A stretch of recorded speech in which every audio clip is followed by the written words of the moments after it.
Assalamualaikum warahmatullahi wabarakatuh. Pada pertemuan kali ini kita masih mempelajari tentang materi peluang usaha. Pada pertemuan selanjutnya kita sudah mempelajari tentang bagaimana cara menganalisis peluang usaha yang telah kalian temukan. Peluang usaha tersebut sekiranya realistis untuk kalian, kemudian bisa kalian jalani di usia kalian yang mungkin ibaratnya masih muda, kalian masih menjadi seorang pemula dalam dunia bisnis. Kemudian kalian bisa menganalisisnya kemarin menggunakan analisis SWOT secara sederhana. SWOT kemarin itu ada strength, kemudian ada weakness, kemudian ada opportunity, dan juga ada threat. Dari keempat analisis tersebut kalian menyimpulkan bagaimana hasil analisis yang telah kalian lakukan. Nah, di sini saya menambahkan beberapa informasi atau beberapa materi yang mungkin sekiranya perlu masih seputar analisis peluang usaha. Nah, kita langsung saja untuk analisis peluang usaha. Sebelumnya di sini saya akan membacakan peluang usaha selalu berada dalam suatu lingkungan. Jadi ketika kalian kemarin itu mencari beberapa contoh peluang usaha, itu yang paling banyak kalian temukan itu tentu kan berada di lingkungan. Meskipun beberapa juga kalian bisa mendapatkan dari sumber-sumber yang lain. Kemudian di sini Anda harus selalu berusaha memperolehnya dengan cara yang pertama, peluang itu harus terus dicari, dipertahankan, dan juga diperluas. Jadi di sini sebagai seorang wirausaha atau calon seorang wirausaha, di sini kita harus bisa mencari dan juga menemukan peluang itu. Yang pertama, peluang itu banyak, berasal dari mana saja. Kemarin di pertemuan beberapa waktu yang lalu itu sudah saya jelaskan kira-kira peluang itu bisa berasal dari mana saja. Nah, peluang itu bisa kalian cari terus-menerus. Kalau kalian ingin berwirausaha, maka kalian di sini harus mau mencari peluang. Kemudian dari peluang-peluang yang ada di sekitar atau mungkin di sumber yang lain, maka kalian temukan peluang itu. Kemudian kalian bisa memilih di antara peluang yang kalian temukan, itu kalian memilih yang mana yang sekiranya terbaik untuk kalian jalani. Kemudian peluang itu kalian pertahankan dan juga diperluas. Diperluas di sini dikembangkan. Kalau misalkan kalian pengen lebih dinamis atau mungkin lebih sekiranya lebih berkembang, maka di sini peluang itu harus kalian perluas. Kemudian yang kedua, dengan bantuan para ahli atau konsultan usaha. Di sini mungkin kalau sekiranya dibutuhkan, kalau mungkin kalian sebagai pemula, maka saya rasa untuk yang nomor satu saja cukup. Di sini karena apabila perlu Anda mengeluarkan biaya untuk memperoleh informasi yang baik. Mungkin ini bagi seseorang yang memang sudah istilahnya benar-benar terjun ke dunia bisnis dengan berbagai resiko yang siap ditanggung. Mungkin sekiranya dia sudah punya modal seperti itu. Jadi kalian sebagai pemula, saya kira yang nomor satu dulu saja. Kalian belajar untuk mencari dan menemukan peluang usaha, kemudian kalian kembangkan peluang tersebut. Terus kemudian selanjutnya adalah analisis peluang usaha dengan pendekatan permintaan dan penawaran. Jadi di sini saya tambahi, kalau yang kemarin itu secara analisisnya itu SWOT, maka di sini ada beberapa tambahan yang saya kira cukup penting untuk melakukan analisis peluang usaha. Yang pertama adalah dengan permintaan dan penawaran.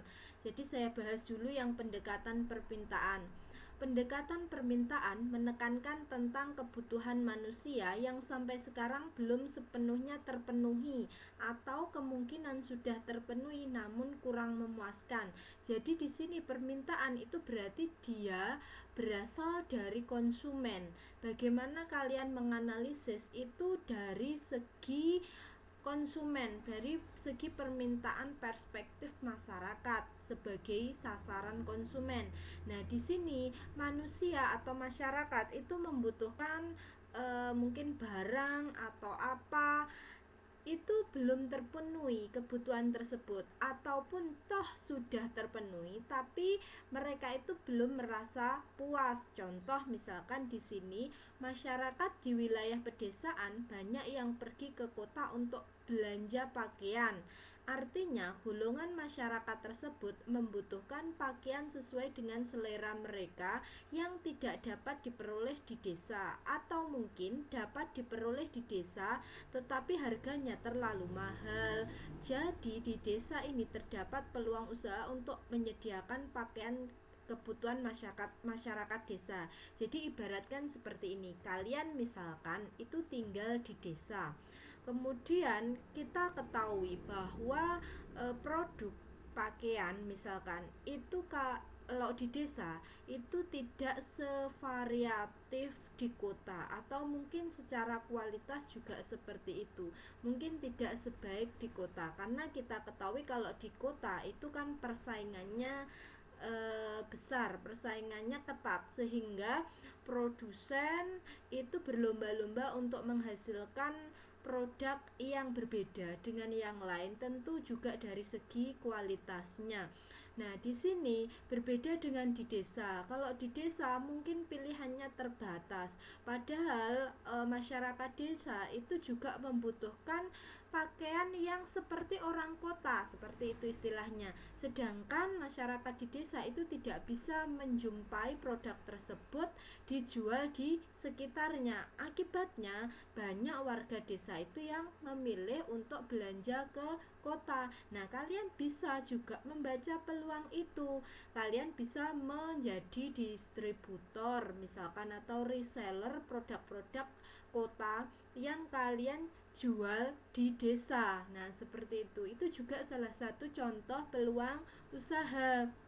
Nah, kalian bisa membaca peluang itu dari permintaan masyarakat atau permintaan konsumen. Itu contohnya.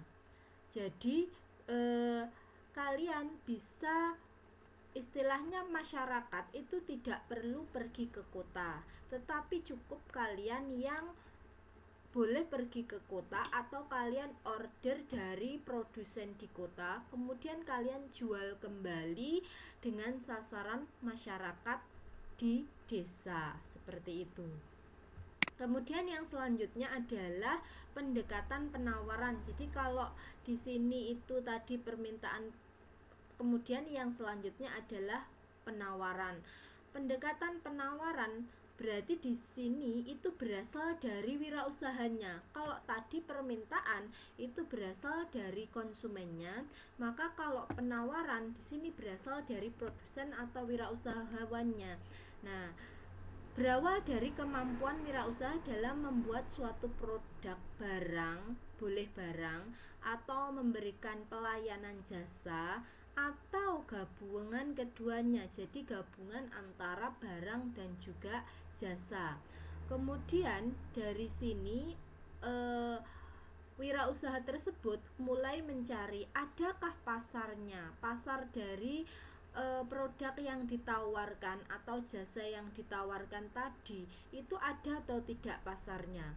Kemudian adakah orang yang membutuhkannya. Jadi kalau misalkan kalian membuat sebuah produk, itu kalian tawarkan, itu kira-kira ada apa tidak pasarnya, atau ada atau tidak orang yang membutuhkan produk tersebut. Begitu juga dengan jasa atau layanan.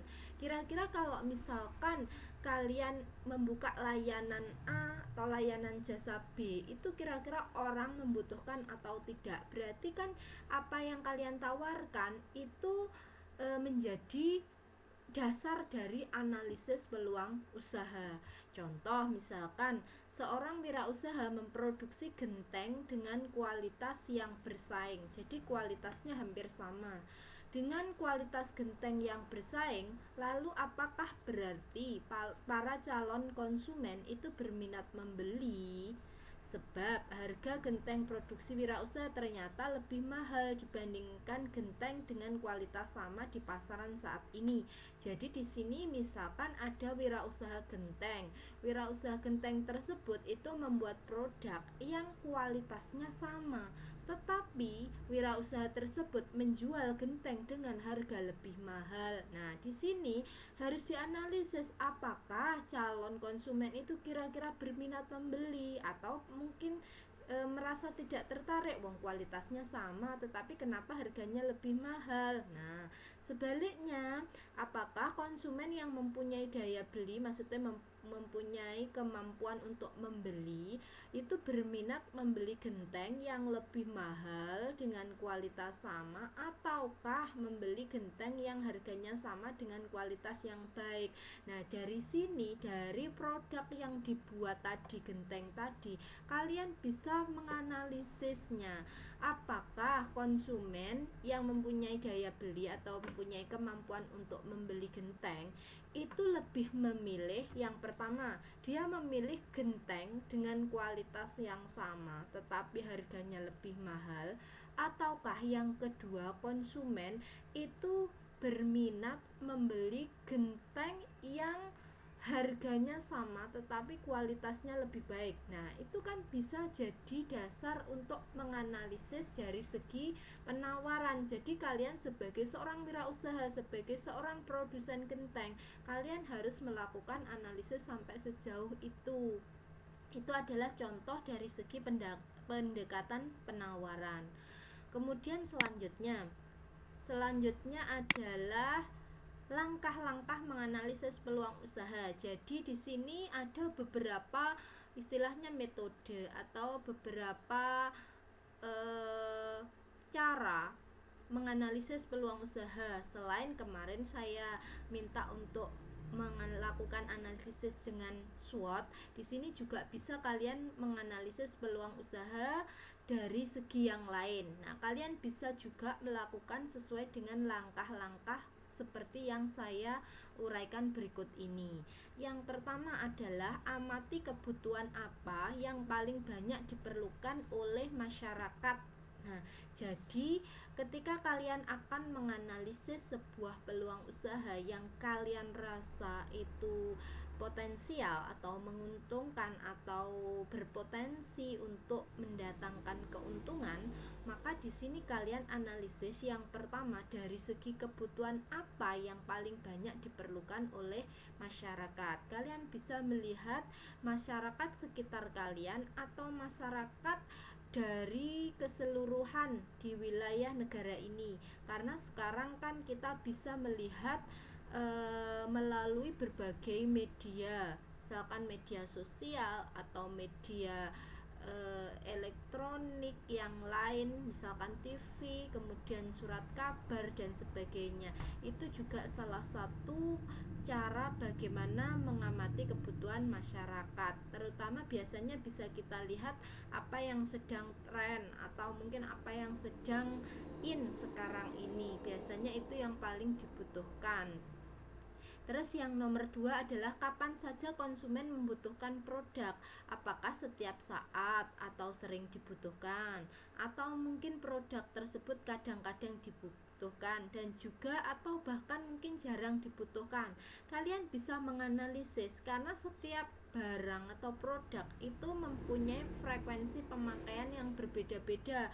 Contoh misalkan kalau bahan pokok, misalkan beras atau mungkin gula atau mungkin garam dan sebagainya, itu kan penggunaannya sering atau hampir setiap hari, katakanlah setiap hari. Berbeda dengan misalkan pakaian. Kalau pakaian itu kan digunakan mungkin maksudnya untuk pakaian satu itu kan menggunakannya mungkin beberapa minggu sekali.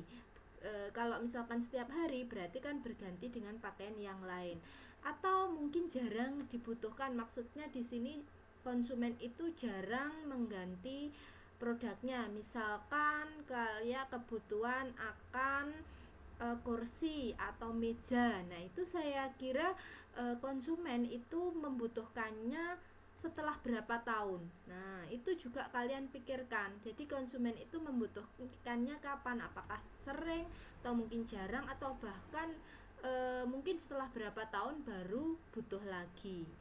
Kemudian selanjutnya perhatikan karakteristik konsumen berdasarkan jenis kelamin, umur, pekerjaan maupun pendidikan. Ini juga penting mengingat siapa sasaran dari peluang usaha kalian. Karakteristik ini sangat penting untuk menentukan jenis barang apa yang paling cocok dengan kebutuhan konsumen. Contoh misalkan jenis kelamin. Kalian misalkan mau berbisnis hijab atau kerudung. Berarti kan kalian jelas itu sasarannya adalah perempuan. Kalau laki-laki kan tidak mungkin. Kemudian umur. Nah, umur di sini bisa kalian gunakan untuk berbisnis misalkan apa? Misalkan pakaian saja, pakaian umur ini ada yang pakaian anak-anak atau mungkin pakaian dewasa, itu juga kalian bisa menyasar mereka. Kemudian pekerjaan atau pendidikan, karena bisa jadi seseorang atau masyarakat yang berprofesi sebagai guru mungkin itu akan berbeda dengan masyarakat yang berprofesi sebagai wira swasta misalkan, itu juga akan berbeda kebutuhannya. Kemudian yang selanjutnya bagaimana daya beli atau kemampuan bayar konsumen, apakah termasuk konsumen yang punya pendapatan tinggi atau rendah. Itu sangat penting untuk kita teliti atau kita analisis, karena kalian kalau mau berwirausaha, kalian pasti akan menentukan sasaran konsumen. Nah, kalian itu akan menjual produknya di kisaran berapa? Karena di sini sudah barang tentu berdasarkan harga yang kalian jual barangnya itu akan berpengaruh pada pembelinya. Kalau kalian menyasar menengah ke bawah, maka di sini jelas kalian tidak boleh menjual barang itu di atas harga rata-rata. Tetapi kalau mungkin kalian menjual barang atau yang mahal, itu kalian berarti menyasar menengah ke atas, kalangan atas misalkan. Contoh saja tas misalkan, kalian menjadi seorang reseller misalkan. Kalau tas itu kalian jual misalkan dengan harga murah, berarti kalian sasar itu konsumennya itu menengah ke bawah. Tapi kalau misalkan kalian menjual reseller itu barang-barang tas branded, maka pasti kalian itu menyasar kalangan menengah ke atas. Itu kalian berani pasang harga tinggi karena ada kualitas mesti dan juga ada merek tentunya, sehingga konsumen pun juga pasti mau membeli kalau memang itu bisa dipercaya seperti itu. Terus kemudian selanjutnya perhatikan apakah di pasar ada pesaing atau tidak. Apabila ada pesaing, peluang pasar apa yang belum digarap oleh pesaing. Nah, di sini juga penting untuk kita analisis. Karena apa? Semakin banyak persaingan, berarti kita harus tentu membuat sesuatu yang berbeda dibandingkan pesaing. Mungkin dari segi bentuk atau mungkin dari segi kualitas. Nah, itu juga perlu untuk dianalisis. Kalau misalkan pesaingnya jarang, mungkin di sini kita tidak, meskipun kualitas penting, tapi maksudnya selama itu mencukupi, saya kira bisa juga itu dilaksanakan. Tapi kalau persaingannya ketat, kemudian kita membuat barang yang standar, maka di sini konsumen pun juga akan jarang melirik. Kita harus membuat produk yang kualitasnya bagus, yang kualitasnya tinggi dibanding pesaing yang lain. Kemudian yang selanjutnya adalah di sini langkah-langkah menganalisis selanjutnya masih ada hubungan dengan sebelumnya tadi. Di sini kalian mengamati konsumen untuk menjawab beberapa pertanyaan berikut. Kalian bisa amati, kemudian pertanyaan berikut itu membantu kalian menjawabnya. Yang pertama adalah produk atau jasa apa yang paling dibutuhkan oleh konsumen. Nah, kalau kalian tadi sudah mengamati konsumen, kemudian kira-kira apa ya yang dibutuhkan mereka. Nah, di sini kalian jawab, oh, yang paling dibutuhkan adalah ini. Terus kemudian berapa banyaknya produk jasa yang dibutuhkan? Berarti di sini juga masih ada hubungannya tadi dengan seberapa sering masyarakat itu menggunakan, kapan membutuhkannya. Kalau misalkan membutuhkannya sering, berarti di sini permintaannya itu mesti banyak. Konsumen itu membutuhkan produk itu banyak, karena kalau sering setiap orang saja itu membutuhkan banyak barang, apalagi banyak orang. Nah, kalau misalkan penggunaannya itu jarang, pasti juga di sini itu yang dibutuhkan itu juga sedikit. Kemudian yang selanjutnya kualitasnya, mana yang paling tepat. Nah, di sini kalian bisa melihat kira-kira bagaimana kualitas produknya itu, atau kualitas layanan jasanya kalau itu bergerak di bidang jasa. Kemudian berapa banyaknya produk jasa dari tiap-tiap kualitas yang ada. Jadi di sini kalau misalkan kualitasnya baik, sekiranya berapa banyaknya, berapa persen misalkan. Nah, itu juga kalian bisa menganalisisnya menggunakan jawaban pertanyaan tersebut. Itu bisa membantu kalian. Kemudian selanjutnya adalah manfaat analisis peluang usaha. Jadi di sini saya berikan beberapa poin manfaat ketika kalian menganalisis peluang usaha. Jadi saya kira sangat penting untuk menganalisis peluang usaha sebelum kalian memang berniat untuk terjun dalam dunia wirausaha ini. Yang pertama adalah menemukan pasar yang menguntungkan. Jadi di sini itu dalam melakukan analisis nanti kalian akan menemukan pasar yang menguntungkan. Jadi kalau misalkan pasar itu menguntungkan, tentu itu akan bermanfaat atau berguna bagi usaha kalian, sehingga kedepannya usaha tersebut itu bisa menghasilkan keuntungan yang besar. Kemudian yang selanjutnya memilih produk atau jasa yang dapat dijual. Jadi kalau kalian sudah menganalisis tadi, kalian bisa menentukan produk atau jasa yang akan dijual atau ditawarkan itu apa. Nah, terus sesuai dengan analisis konsumen tadi.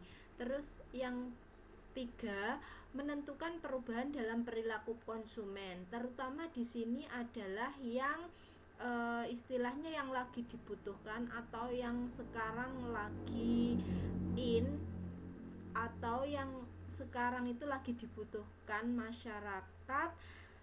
Berarti di sini itu perilaku konsumen itu akan mengalami perubahan. Perubahan itu tentu akan berlangsung dalam setiap periodenya. Jadi kalian sebagai seorang wirausaha itu harus bisa mengantisipasi perubahan dalam perilaku konsumen. Kemudian yang selanjutnya adalah meningkatkan teknik-teknik pemasaran. Kalau kalian sudah tahu barang apa yang kalian jual atau jasa apa yang kalian tawarkan, kemudian siapa sasaran konsumen, maka di sini kalian harus tahu teknik-teknik pemasarannya. Kemudian kalau misalkan ada plan A, teknik pemasaran A yang digunakan, maka kalian juga bisa membuat plan B jikalau plan A itu tidak berjalan sesuai dengan rencana. Nah, itu adalah contoh manfaat analisis peluang usaha. Selanjutnya adalah meramalkan untuk masa yang akan datang. Jadi kalau misalkan kalian menganalisis, setidaknya kalian akan tahu kira-kira yang akan datang di masa depan itu seperti apa. Kemudian yang selanjutnya adalah risiko usaha dapat dikurangi. Jadi dari analisis tadi itu kalian bisa mengurangi kira-kira kalian akan menghadapi hambatan apa ke depannya, atau mungkin kalian bisa mengantisipasi jikalau terjadi hambatan seperti ini kalian akan melakukan apa. Itu bisa kalian tentukan di bagian awal. Kemudian mengurangi persoalan dan masalah potensial pada usaha, hampir sama dengan risiko. Jadi kalian dari analisis itu bisa melakukan atau melakukan langkah antisipasi untuk meminimalisir terjadinya risiko usaha. Kemudian yang terakhir adalah memperoleh informasi dan fakta tentang usaha untuk dimanfaatkan dalam membuat keputusan dan rencana tindak yang lebih realistis. Jadi di sini dari hasil analisis tadi kalian mau berjalan kemana, ke arah mana, apa yang kalian lakukan, itu di sini kalian bisa menjadikan hasil analisis itu sebagai tolok ukur untuk berjalan atau mengambil keputusan demi kebaikan di masa depan. Jadi kalian tentu membutuhkan keputusan, membutuhkan perencanaan yang matang dalam menjalankan sebuah usaha. Nah, itu dasarnya dari hasil analisis peluang usaha. Jadi mungkin itu beberapa contoh manfaat yang bisa kalian dapatkan ketika kalian melakukan analisis peluang usaha sebelum usaha itu dijalankan. Lah, analisis peluang usaha itu tidak hanya dilakukan sebelum saja, tetapi juga ketika kalian sudah menjalankan usaha, tetap kalian lakukan analisis tersebut. Kenapa? Karena dunia wirausaha seperti yang sudah saya katakan itu berjalan sangat dinamis. Jadi kita harus bisa mengantisipasi perubahan apa yang ada di masyarakat. Jadi kita setiap periode tertentu harus bisa melakukan analisis sesuai dengan yang ada di sekitar. Jadi mungkin itu beberapa contoh analisis peluang usaha, kemudian bagaimana langkah-langkahnya dan juga manfaat analisis peluang usaha tersebut. Jadi semoga ini bermanfaat buat kalian ketika nanti kalian terjun ke dunia wirausaha, di dunia usaha, kalian menjadi seorang wirausaha, kalian bisa melakukan analisis sebuah peluang usaha. Mungkin itu dari saya pada pertemuan kali ini. Semoga apa yang saya sampaikan bisa bermanfaat untuk kalian. Kalian bisa menambah ilmu, kalian juga bisa menambah ilmu tidak hanya dari penjelasan saya, tetapi juga bisa mencari dari sumber-sumber yang lain. Jadi kalian harus tetap semangat belajar, tetap semangat untuk mencari ilmu, kemudian kalian bisa mengamalkannya di masyarakat sekitar. Terima kasih untuk pertemuan kali ini. Saya akhiri dulu. Wassalamualaikum warahmatullahi wabarakatuh.